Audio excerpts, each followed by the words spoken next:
बाढ़ से त्रस्त श्रीलंका की भारत ने मदद की है। 12 टन राहत सामग्री लेकर कोलंबो में उतरा है वायुसेना का विमान। वायुसेना के विमान से राहत मदद की एक और खेप कोलंबो भेजी गई है। एस जयशंकर ने कल ऑपरेशन सागर बंधु शुरू होने की जानकारी दी थी।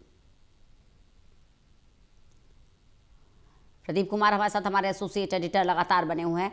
प्रदीप, श्रीलंका में जो हालात बने हुए हैं, जिस तरह से श्रीलंका इस वक्त बाढ़ त्रस्त है, ऐसे में भारत ने आगे बढ़कर मदद भेजी है।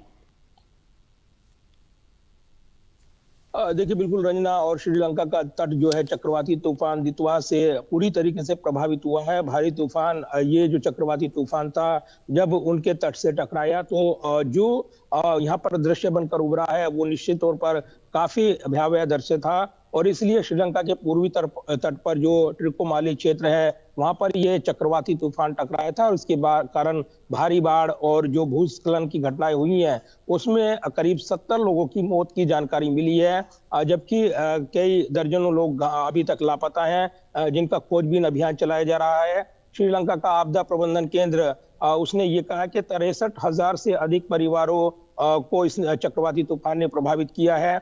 तो एक भारी तूफान और इसकी त्रासदी को भांपते हुए भारत ने तुरंत राहत पहल यहाँ पर शुरू की है, ऑपरेशन सागर बंधु, और उसके तहत ही ये जानकारी दी गई। जबकि प्रधानमंत्री नरेंद्र मोदी ने भी श्रीलंका के इस चक्रवाती तूफान पर चिंता प्रकट की थी।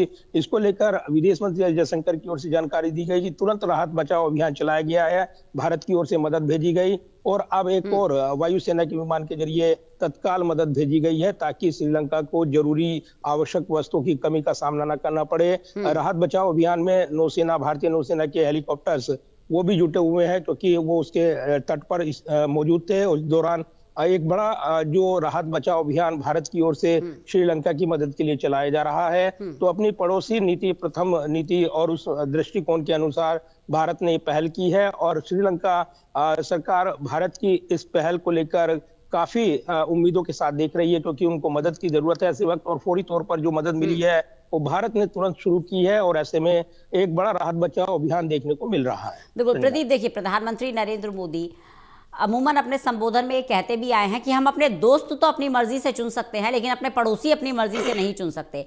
पड़ोसी मुल्क श्रीलंका, और ऐसे में जब श्रीलंका में ये आपदा आई है, तो जब भारत आगे बढ़ के मदद कर रहा है, तो विश्व में एक संदेश भी जा रहा है कि भारत क्या स्टैंड लेता है, जब बुरे पड़ोसियों के बुरे वक्त में क्या स्टैंड लेता है।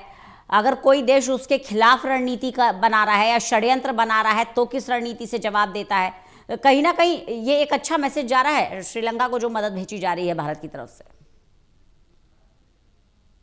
देखिए, बिल्कुल, और तुरंत राहत बचाव अभियान चलाया गया। भारत ने बिना मांगे फौरन मदद जो दी है, ये श्रीलंका को तुरंत राहत पहुंचाती नजर आई है। कई जो लापता लोग थे उनको बचाने का अभियान जो भारत के नौसेना की ओर से चलाया गया वो भी मुकाम तक पहुंचता हुआ नजर आ रहा है, और जल्द ही राहत बचाव अभियान में प्रगति होगी और भी यहाँ पर कामयाबी मिलेगी, ऐसी उम्मीदें जाहिर की जा रही हैं। लेकिन इससे पहले भी भारत ने पड़ोसी देशों के साथ, जिस तरीके से हमने देखा नेपाल में जो यहाँ पर एक तबाही का मंजर, जब वहां पर भूकंप आया था उसके बाद तुरंत राहत बचाव अभियान शुरू किया गया था भारत की ओर से।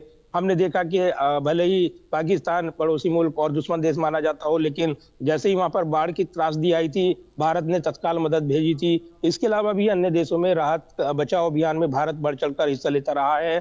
वसुदेवकम कुटुंबकम की भावना जो प्रबल रही है भारत की, उसके मद्देनजर ये राहत बचाव अभियान भारत के समय समय पर देखने को मिले हैं, और श्रीलंका भारत का नजदीकी पड़ोसी, और ऐसे में एक बड़ा राहत बचाव अभियान देखने को मिल रहा है। प्रदीप, बने रहिएगा, लगातार आपसे बातचीत करते रहेंगे।